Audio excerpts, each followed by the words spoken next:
خدا کو دیکھنے کا سفر، دل، عقل اور محبت کا راز۔ کبھی رک کر اپنے دل سے پوچھو، خدا تمہیں کیسے دکھتا ہے؟ اگر تمہیں وہ سخت، الزام لگانے والا یا ڈرانے والا لگتا ہے تو شاید تمہارے اندر بھی ابھی ڈر اور الزام باقی ہے۔ اور اگر وہ رحمت، پیار اور نور سے بھرا نظر آتا ہے تو تمہارا دل بھی ویسا ہی ہے۔ خدا کو پانے کا راستہ دماغ سے نہیں میرے بھائیو، وہ تو دل سے گزرتا ہے۔ دماغ حساب لگاتا ہے مگر دل صرف محبت جانتا ہے۔ دل کو اپنا رہنما بناؤ، کیونکہ وہی تمہیں خدا تک لے جائے گا۔ وہ خدا جو مسجد، مندر یا گرجا میں بند نہیں بلکہ ہر دل میں سانس لیتا ہے۔ جو سچا عاشق ہوتا ہے وہ خدا کو اپنے اندر دیکھتا ہے، اور جب وہ خود سے مل لیتا ہے تو پوری کائنات اس کے اندر روشن ہو جاتی ہے۔ عقل کہتی ہے رک جاؤ، رک جاؤ، رک جاؤ۔ محبت کہتی ہے چھلانگ لگا دو۔ عقل ڈرتی ہے محبت ٹوٹ جاتی ہے، لیکن اسی ٹوٹنے میں خزانہ چھپا ہے۔ دنیا کے مسائل زیادہ تر لفظوں کی غلط فہمی سے جنم لیتے ہیں، کیونکہ محبت کی دنیا میں الفاظ ختم ہو جاتے ہیں۔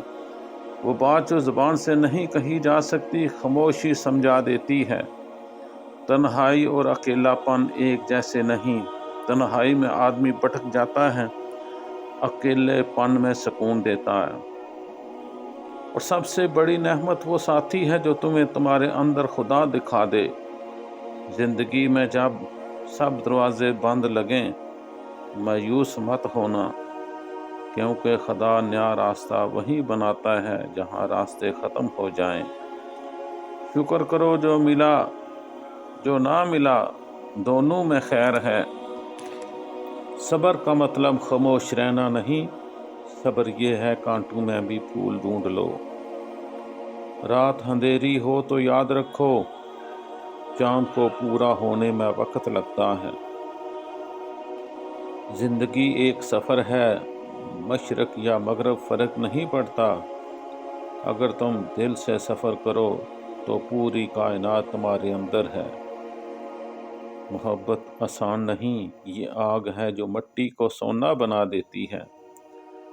سچا استاد وہ ہے جو تمہیں اپنی طرف نہیں بلاتا بلکہ تمہیں تمہارے اندر کی روشنی دکھاتا ہے۔ اگر زندگی بدل رہی ہے تو ڈرو مت، شاید خدا تمہاری کہانی کو بہتر بنا رہا ہے۔ ہر انسان ایک نامکمل تصویر ہے جو آہستہ آہستہ مکمل ہو رہی ہے۔ خدا سے محبت آسان ہے، لیکن خدا کی مخلوق سے محبت کرنا اصل امتحان ہے، کیونکہ سچا ایمان دل میں ہوتا ہے، ظاہری ایمان دھل جاتا ہے۔ نفرت دل کا زنگ ہے، اور محبت وہ صابن جو اسے صاف کر دیتی ہے۔ پوری کائنات تمہارے اندر ہے۔ جو تم باہر دیکھتے ہو وہی تمہارے باطن کی جھلک ہے۔ شیطان بھی کوئی باہر کا دشمن نہیں، وہ تمہارے اندر کی ایک سرگوشی ہے۔ دنیا تم سے ویسا ہی برتاؤ کرے گی جیسا تم اپنے آپ سے کرتے ہو۔ خود سے سچا پیار کرو، دنیا تمہیں پیار واپس لوٹا دے گی۔ اگر کوئی تم پر کانٹے پھینکے تم پھول بن جاؤ، کیونکہ بہاؤ بڑھنے والے کبھی نہیں ٹوٹتے۔ ہم سب خدا کی بنائی تصویریں ہیں، کوئی بھی ایک جیسا نہیں۔ دوسروں پر اپنی بات مت تھوپو، خدا نے ہر روح کے لیے الگ الگ راستہ بنایا ہے۔ صوفی وہ ہے جو ہر حال میں شکر کرے، جو شراب خانے کو بھی عبادت گاہ بنا دے، کیونکہ اس کے لیے ہر لمحہ خدا کی یاد ہے۔ زندگی ایک قرض ہے، یہ دنیا اصلی نہیں بلکہ عارضی نقل ہے۔ اسے دل پر مت بٹھاؤ، بس مسافر بنے رہو۔ جھکنا کمزوری نہیں بلکہ وہ طاقت ہے جو صرف خدا کے عاشقوں کو نصیب ہوتی ہے۔ اگر سب الٹ پلٹ ہو رہا ہے تو شاید خدا تمہیں وہ بنا رہا ہے جو تمہارا اصل ہے۔ اور یاد رکھو، محبت کے بغیر زندگی خالی ہے، محبت کے بغیر زندگی خالی ہے۔ محبت کو کسی نام میں قید مت کرو، یہ وہ دریا ہے جو ہر حال سے بہتا ہے۔ جب عشق پانی سے ملتا ہے تو پوری کائنات جگمگا اٹھتی ہے۔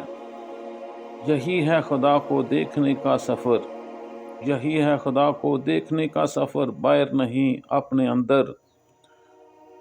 خدا باہر نہیں تمہارے اندر ہے، بس دل کو صاف کرو، وہ خود نظر آنے لگے گا۔